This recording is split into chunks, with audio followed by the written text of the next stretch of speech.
नमस्कार दोस्तों, स्वागत है आप सभी का आपके अपने YouTube channel learning with DC पे। प्रीवियस वीडियो में हमने बात की थी शारीरिक विकास से संबंधित महत्वपूर्ण सवालों के बारे में जो प्रीवियस ईयर में पूछे जा चुके हैं और आगामी शिक्षण भर्तियों के लिए भी बहुत ज़्यादा महत्वपूर्ण है। आज हम बात करेंगे मोस्ट इम्पोर्टेंट, जिससे मोस्ट ऑफ द क्वेश्चंस बनते हैं सारे के सारे एग्ज़ाम्स में, जो भी टीचर वैकेंसी होंगी उनमें। यह है संज्ञानात्मक विकास। तो चलिए शुरुआत करते हैं आज के क्वेश्चन नंबर 1 से। संज्ञानात्मक विकास की कौन सी अवस्था अमूर्त चिंतन व तर्कना के उद्भव के रूप में विशिष्टीकृत होती है? ऑप्शन है आपके प्राक संक्रियात्मक अवस्था, मूर्त संक्रियात्मक अवस्था, औपचारिक संक्रियात्मक अवस्था और संवेदी गामक अवस्था। इसका राइट आंसर हो जाएगा ऑप्शन सी। औपचारिक संक्रियात्मक अवस्था के दौरान क्या होता है? अमूर्त चिंतन और तर्कना के उद्भव के रूप में जो है संज्ञानात्मक विकास विशिष्टीकृत होता है। अब आपको पता होना चाहिए कि संज्ञानात्मक विकास की अवस्थाएं किसके द्वारा दी गई थी। तो आपको पता होना चाहिए ये दी थी जीन पियाजे ने। जीन पियाजे कहाँ से थे ये भी आपको पता होना चाहिए। तो जीन पियाजे जो थे वो स्विट्ज़रलैंड के निवासी थे, ठीक है। और इसके अलावा खास बात किया जीन पियाजे के बारे में कि इन्होंने जो है मनोविज्ञान में सर्वाधिक पुस्तकें लिखी थी, 32 पुस्तकें, ठीक है। अब इनके बारे में थोड़ी बात कर लेते हैं। तो देखिए, जो संवेदी पेशी अवस्था या संवेदी गामक अवस्था होती है, सबसे पहली अवस्था होती है। इसका कार्यकाल उन्होंने बताया था 0 से 2 या जन्म से 2 वर्ष, ठीक है। फिर इसके बाद आती है पूर्व संक्रियात्मक या प्राक संक्रियात्मक अवस्था। इसका कार्यकाल उन्होंने बताया था 2 से 7 वर्ष।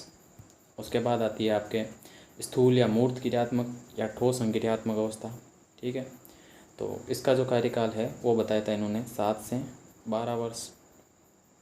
और उसके बाद अंतिम जो स्टेज आती है वो आती है औपचारिक संक्रियात्मक अवस्था, जो इन्होंने बताई थी 12 से लेकर और आगे प्रौढ़ावस्था तक। तो इसको ऐसे बांट सकते हो कि ये वाली जो होती है, जो संवेदी गामक होती है, इसको आप एक तरह से कह सकते हो शेषावस्था है। ये जो है प्राक संक्रियात्मक अवस्था, इसको आप कह सकते हो लगभग जो है शेषावस्था से थोड़ा बाद में, के बाल्यावस्था जो है उत्तर बाल्यावस्था तक का है। मूर्त संक्रियात्मक अवस्था उत्तर बाल्यावस्था से किशोरावस्था तक शुरू होने तक वेश संधि वगैरह काल, एक जो मोटा मोटा अंदाज़ा लगा रहे हो उसके बारे में बता रहा हूँ मैं। और जो औपचारिक संक्रियात्मक अवस्था जो लास्ट की बचती है, जो किशोरावस्था से शुरू होकर प्रौढ़ावस्था तक चलती है। तो इस प्रकार का इनका वर्गीकरण था। बढ़ते हैं क्वेश्चन नंबर 2 की तरफ।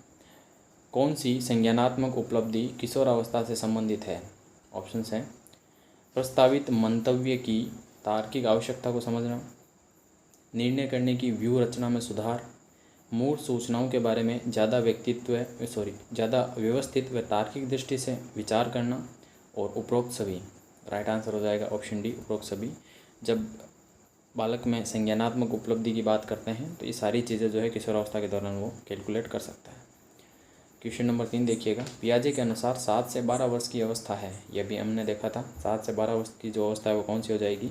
तो ऑप्शन बी यहाँ पर राइट हो जाएगा। मूर्त संक्रियात्मक अवस्था जो है वो 7 से 12 वर्ष की हो जाएगी। यह भी हमने पूरा का पूरा देखा था किस प्रकार से जो है इनका डिवाइडेशन किया था जीन पियाजे ने। क्वेश्चन नंबर 4, ब्रूनर के अनुसार संज्ञानात्मक विकास में सम्मिलित है। यहाँ पर जेरोम ब्रूनर की बात हो रही है, जो संज्ञानवाद के बारे में इन्होंने क्या कुछ बताया उसके बारे में है, ठीक है। तो ये सवाल कह रहा है कि ब्रूनर के अनुसार संज्ञानात्मक विकास में सम्मिलित है। ऑप्शन है आपके क्रियात्मक व्यवस्था, विलोमीयता की प्रक्रिया, अंत्य प्रज्ञा काल और पूर्व प्रत्यात्मक काल। तो इसका राइट आंसर हो जाएगा ऑप्शन ए। क्रियात्मक अवस्था जो होती है वो संज्ञानात्मक विकास में सम्मिलित होती है। क्वेश्चन नंबर 5 देखिए। निम्न में से जीन पियाजे से संबंधित है। कुछ एक वर्ड्स दिए गए हैं ऑप्शन में और आपको बताना है जीन पियाजे से कौन सी चीज़ संबंधित है। ऑप्शन देखिएगा। ऑप्शन ए है प्रबलन, ऑप्शन बी अवलोकन अधिगम, ऑप्शन सी स्कीमा और ऑप्शन डी अनुबंधन। तो यहाँ पर राइट आंसर हो जाएगा ऑप्शन सी। स्कीमा जो है वो वर्ड जीन पियाजे से संबंधित है। प्रबलन आपको पता होगा किसके द्वारा दिया गया था। प्रबलन का एक सिद्धांत था CL हल के द्वारा दिया गया था, ठीक है। तो CL हल।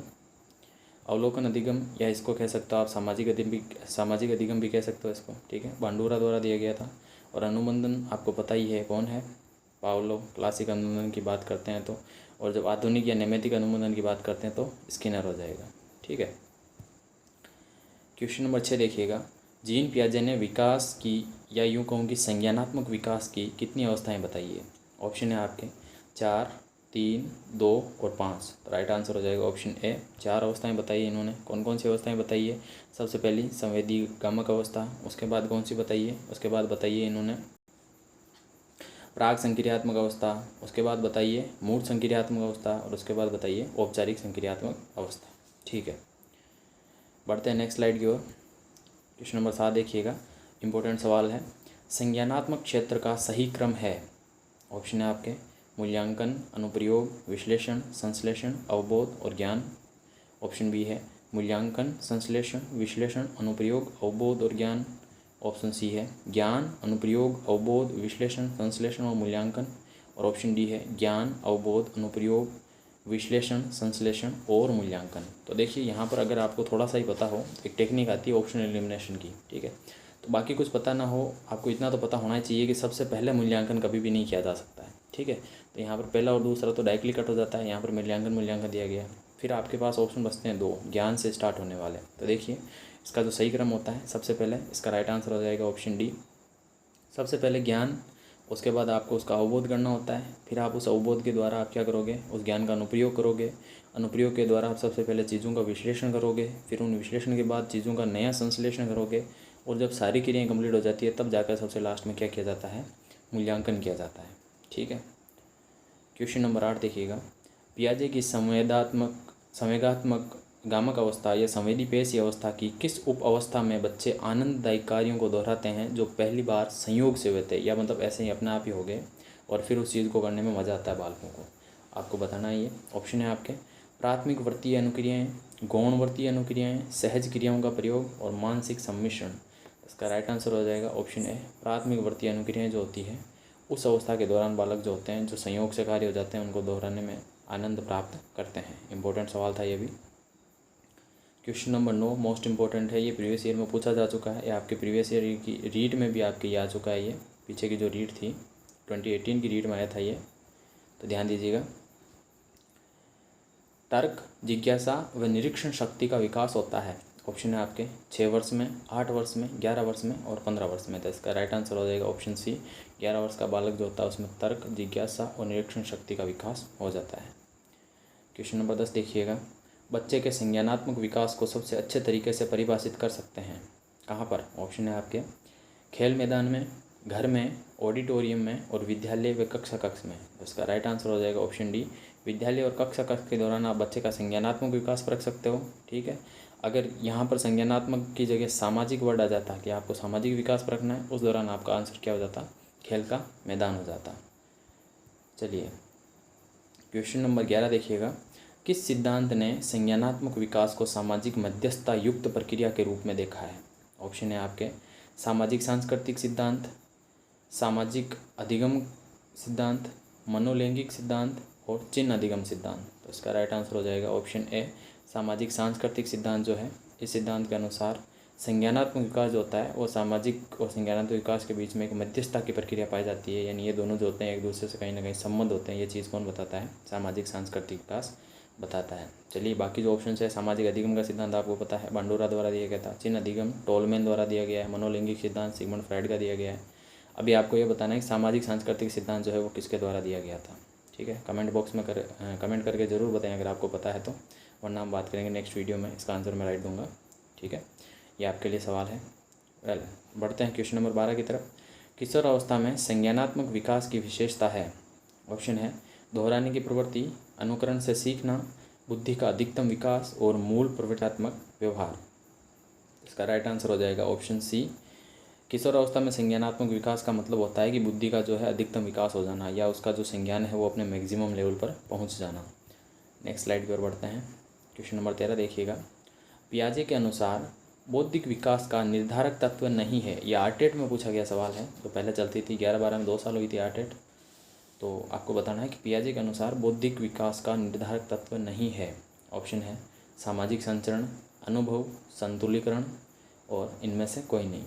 इसका राइट आंसर हो जाएगा ऑप्शन ए, सामाजिक संचरण जो होता है वो बौद्धिक विकास का निर्धारक तत्व नहीं होता है, ये कहते हैं जीन पियाजे। क्वेश्चन नंबर 14, संज्ञानात्मक विकास में वंशक्रम निर्धारित करता है। ऑप्शन है मस्तिष्क जैसी शारीरिक संरचना के मूलभूत स्वभाव को, शारीरिक संरचना के विकास को, सहज प्रतिवर्ती क्रियाओं के अस्तित्व को और सभी को। तो इसका राइट आंसर हो जाएगा ऑप्शन ए, मस्तिष्क जैसी शारीरिक संरचना के मूलभूत स्वभाव को संज्ञानात्मक विकास जो है वो वंशक्रम के दौरान निर्धारित करता है। बाकी चीज़ों को वंशक्रम के दौरान ये निर्धारित नहीं करता है। क्वेश्चन नंबर 15, 5 साल का बालक अपनी माँ को एक गाय से अलग कर सकता है, यानी उसकी माँ और गाय जो है उसके सामने खड़े कर दिया जाए तो वो पहचान सकता है कि ये मेरी माँ है।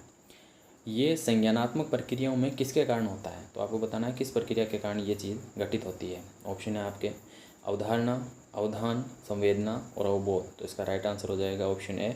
उसने अवधारणा बना ली, अपनी माता के प्रति एक कॉन्सेप्ट विकसित कर लिया है, संप्रति विकसित कर लिया कि मेरी माता ऐसी दिखती है, ऐसी होती है, और इसकी वजह से वो उसको पहचान पाता है। तो ऑप्शन ए यहाँ पर राइट हो जाएगा, अवधारणा। क्वेश्चन नंबर 16 देखिएगा। संज्ञानात्मकवाद के अनुसार अधिगम को शिक्षार्थी के देश में बदलाव के रूप में परिभाषित किया जा सकता है। ऑप्शन है आपके व्यवहार, मंतव्य जिसको स्कीमेटा बोलते हैं, मानसिकता और नैतिक। ठीक है, तो इसका राइट आंसर हो जाएगा ऑप्शन बी, इसको मंतव्य या स्कीमेटा के अनुसार। तो स्कीमेटा या मंतव्य, जो अभी पीछे एक सवाल आया था कि जो स्कीमा वर्ड है वो किससे रिलेटेड है, स्कीमा वर्ड जीन पियाजे से रिलेटेड है। अब यहाँ पर वर्ड आ रहा है स्कीमेटा। स्कीमेटा होता क्या है? तो जो आपका लचीला ज्ञान होता है, सिंपल भाषा में बताऊँ तो लचीला ज्ञान जो होता है, लचीला ज्ञान का मतलब ऐसा ज्ञान जिसमें आप बदलाव कर सकते हो। ठीक है, ऐसा ज्ञान जिसमें आप बदलाव कर सकते हो। ठीक है, तो जो लचीला ज्ञान होता है उसी को हम स्कीमेटा बोलते हैं, या जो जीन पियाजे था उन्होंने इसी को स्कीमेटा बोला था। अब आपको पता होगा व्यवहार जो होता है वो तो अनुभव के द्वारा जो स्थायी परिवर्तन आता है उसको बोला जाता है, लेकिन यहाँ पर ये जो ज्ञान है ये अस्थायी है, या यूँ कहूँ कि इसको बदला जा सकता है, इसमें बदलाव लाया जा सकता है, ये लचीला होता है। ये बताया था जीन पियाजे ने। तो उन्होंने इस ज्ञान को क्या नाम दिया था? जो जीन पियाजे थे उन्होंने लचीले ज्ञान को स्कीमेटा नाम दिया था। इंपॉर्टेंट सवाल है, ध्यान रखिएगा इसका। क्वेश्चन नंबर 17, संज्ञानात्मक ज्ञान क्षेत्र का उच्चतम स्तर है।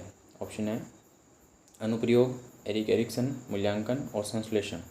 तो इसका राइट आंसर हो जाएगा ऑप्शन 17 का मूल्यांकन जो होता है वो संज्ञानात्मक ज्ञान का उच्चतम स्तर होता है। अभी हमने देखा था, उसमें आया था ज्ञान अवबोध से लेकर स्टार्ट किया था हमने, और अंतिम स्तर कौन सा पहुंचा था? तो एक्चुअल क्रम था ज्ञान, अवबोध, अनुप्रयोग, विश्लेषण, संश्लेषण और मूल्यांकन। ठीक है, तो अंतिम में जो है मूल्यांकन आ रहा था, इसलिए मूल्यांकन जो है वो संज्ञानात्मक ज्ञान क्षेत्र का उच्चतम स्तर होता है।